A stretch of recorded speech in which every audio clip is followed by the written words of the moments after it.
Right, hello, my name's David Griffiths. I'm Senior Agronomy Manager for Adama in the West and Central areas of the UK. And today I'm here with Bill Langford, who is our herbicide specialist, and we're here to talk about herbicides.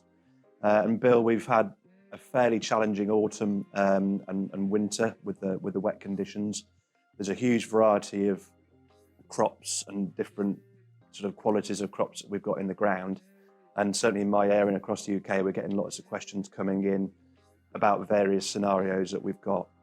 So I'll start with a positive. There are some good crops out there that have had a herbicide, but in those we're finding that we've got fresh flushes of weeds that we're having to deal with. So in terms of those fresh flushes of weeds where we've already put a residual herbicide on, what options have we got? Well, the work we've been doing, David, on controlling grass weeds with stacks of different actives shows a real benefit from having a post-M residual to follow a good pre-M. And I think providing the grass weeds are still at 1 to maybe 3 leaf stage, and they're going to be picking up a lot of active from the soil, then there's definite scope to put a residual component on while there's moisture, and to do that quite quickly. Yeah, you'd expect good performance from that. Excellent. And what sort of options have we got from our stable? Well, we've been looking at mostly our pendimethalin-based range in these kinds of sequences. I mean, the rationale behind that is that most of the grass weeds that are problematic have some degree of spring emergence. So we have a solo pendimethalin, which is our well-known Anthem, the suspension concentrate, which is a super mixer, gives you a lot of freedom over what you can combine with that to improve the efficacy.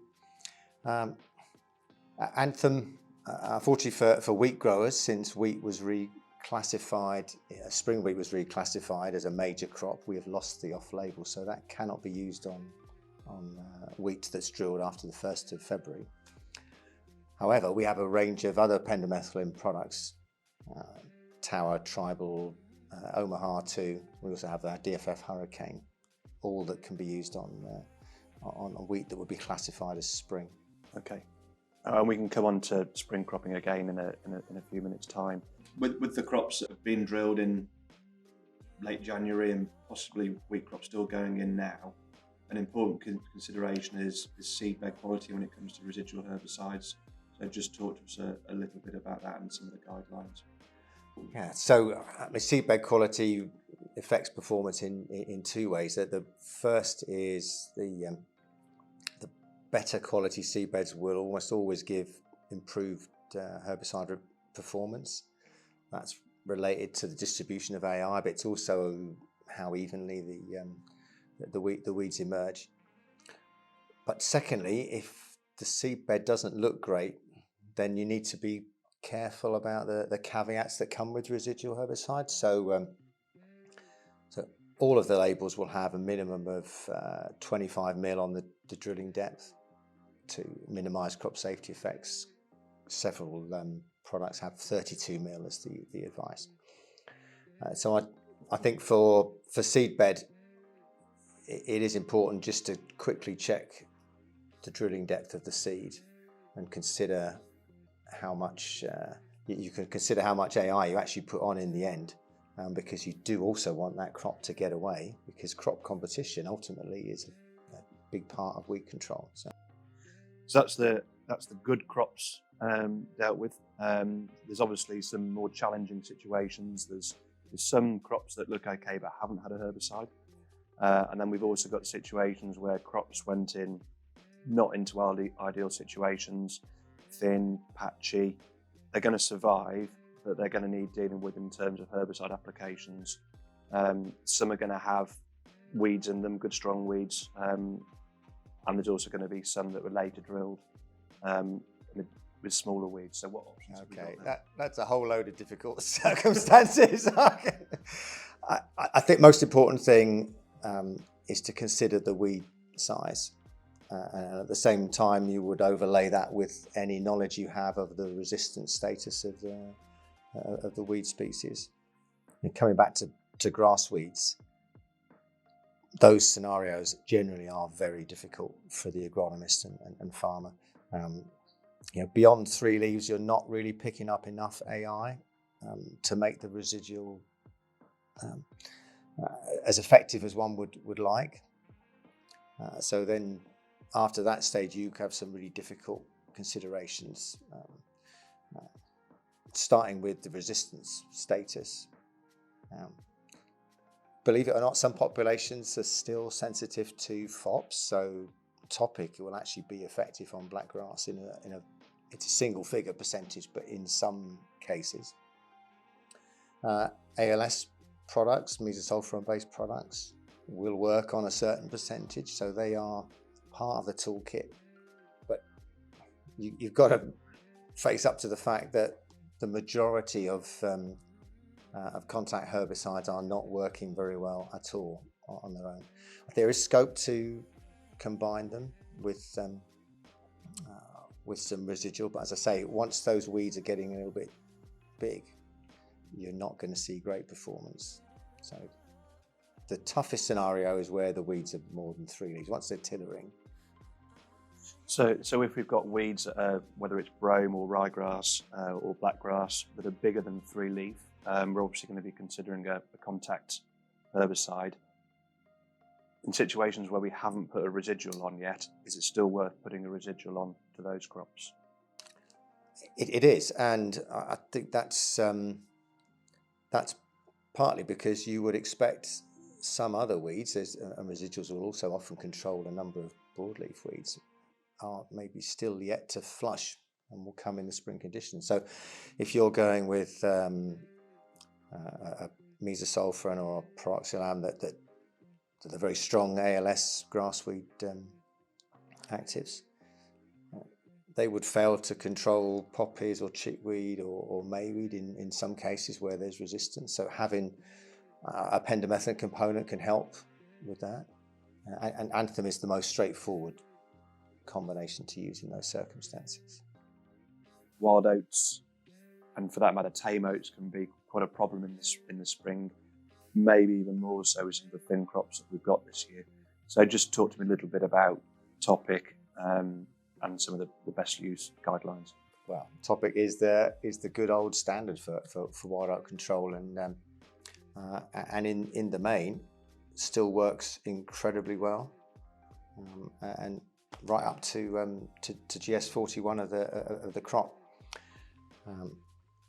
I think the key thing with Topic, if you can go early in the season, is you need the right conditions, and that will be true for all of these FOP-dim types. The weed needs to be growing actively, so it's enough sunlight, enough moisture, not really freezing overnight. So finding the window of application is probably the hardest thing for the early season application. Okay. And they can be inherently quite a tough weed to control, particularly the bigger they get. So just any tips or advice for when they're starting to get a bit bigger? Yeah, there are a number of challenging aspects to getting the best out of products like Topic. I mean, the first, let's be clear, there are some populations that have resistance to ACCA's mode of action. I mean, hopefully your agronomist is aware of that. Whereas a population is sensitive, the key issue, once you're in a good weather window, is application quality.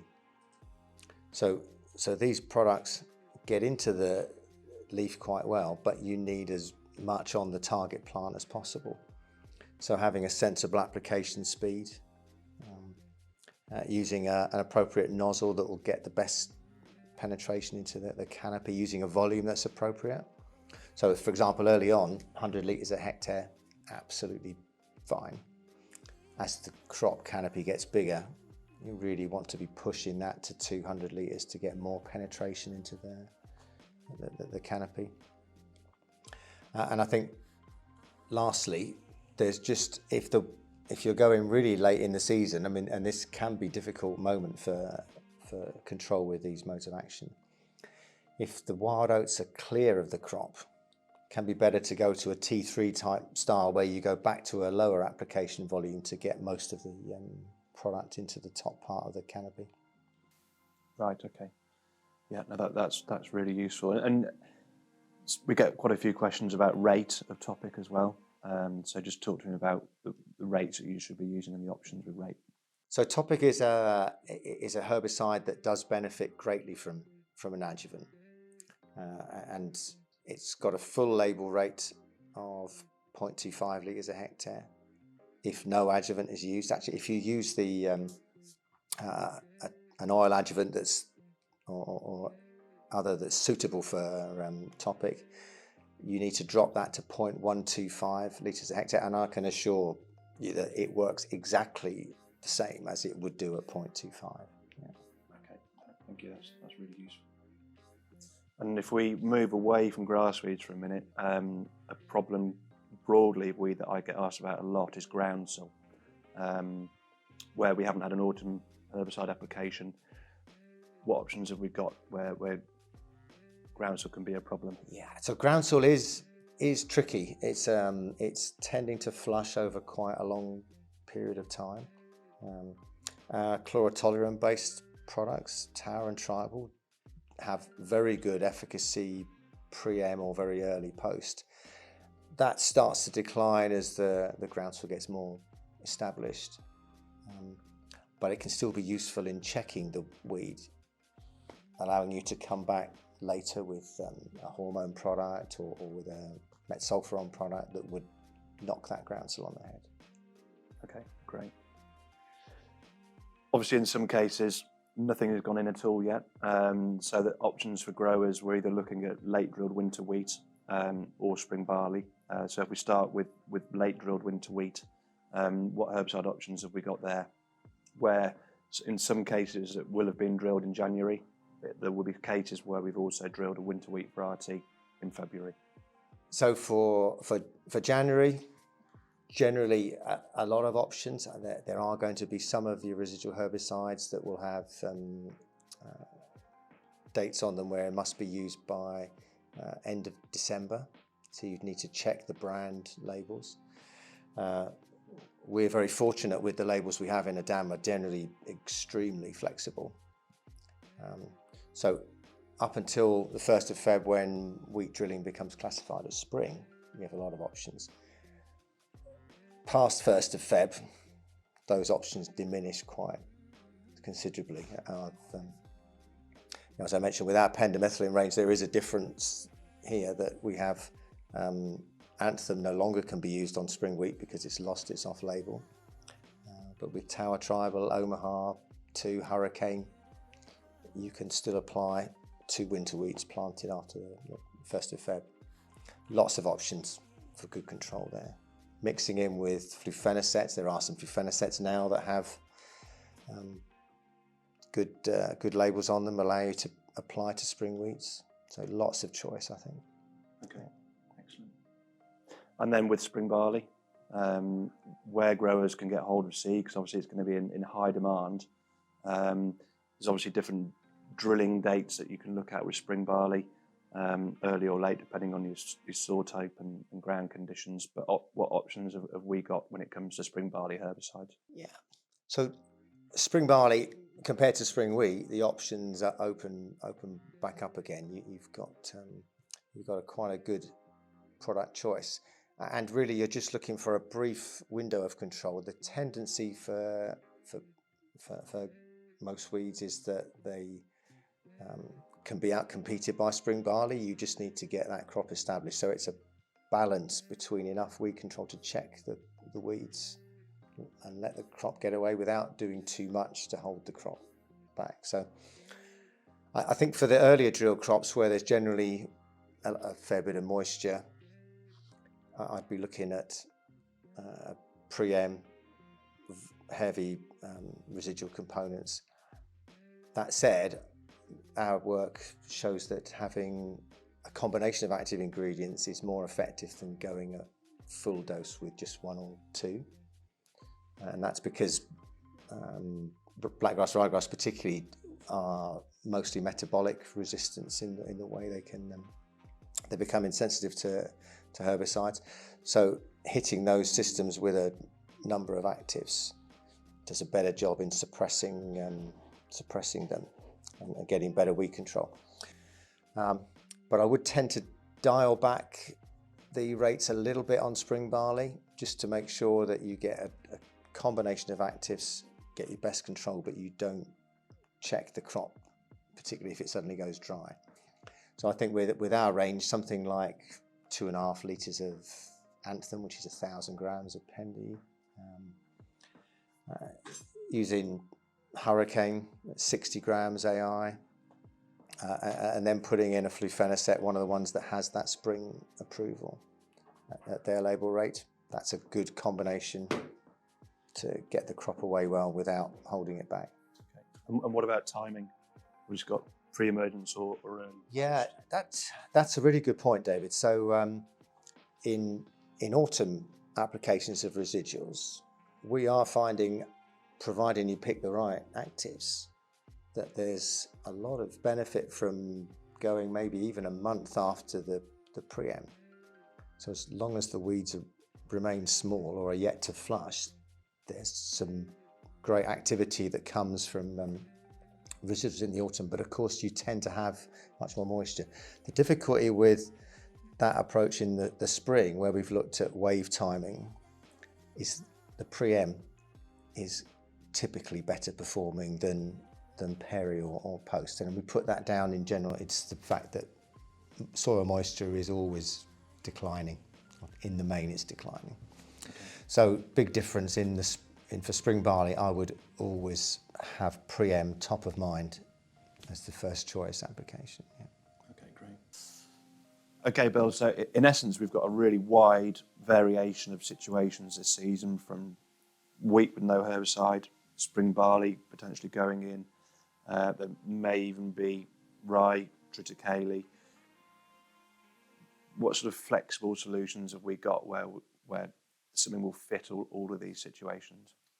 It's really around spring rye and spring triticale that you find a lot more restrictions. So you've got a narrower palette of herbicide options for those. I mean, both are very vigorous, so the job is simply to control the weeds early and then allow them to get away, and then their vigor will do the job.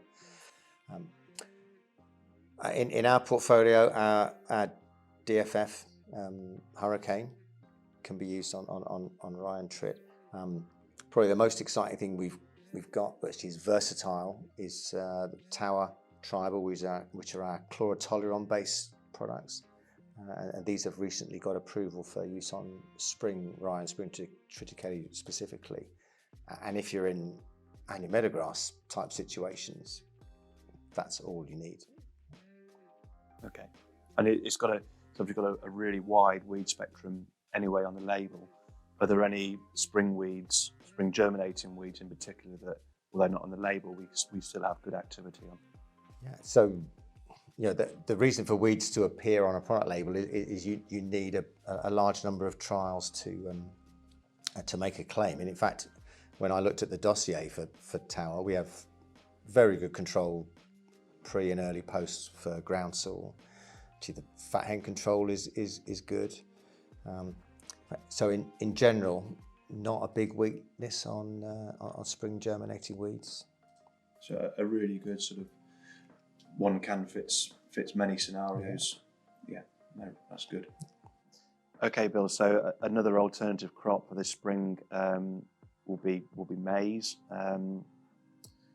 Just talk to me a little bit about weed control in maize and what the important things to remember. Maize is an interesting crop because it's hugely competitive as it goes through maturity, but it is incredibly sensitive to weed competition early on. So although there's some really good contact herbicides available, I would always use a preem. And you can use quite a low cost preem. We have Anthem, our pendimethalin, is labelled for all types of maize, including under plastic, and that's a good low cost start to weed control to allow the maize to get away. Okay, and any caveats around seedbed quality or drilling depth? Good point, because it's different to other cereals, other crops with pendimethalin. So the drilling depth is deeper. You need 50 mil of soil covering the seed. Seedbed wise, I mean, with all of these residuals, you want the best seedbed you can, but I think we recognise in late spring conditions that can be tricky. Okay. But the better the seedbed quality, you would expect better performance. Absolutely. Okay, great. Well, I think we've probably covered just about every scenario that growers may come up against this spring, either coming out of the winter or with the spring drilled stuff. So thank you very much for your time. Thank you. Thank you.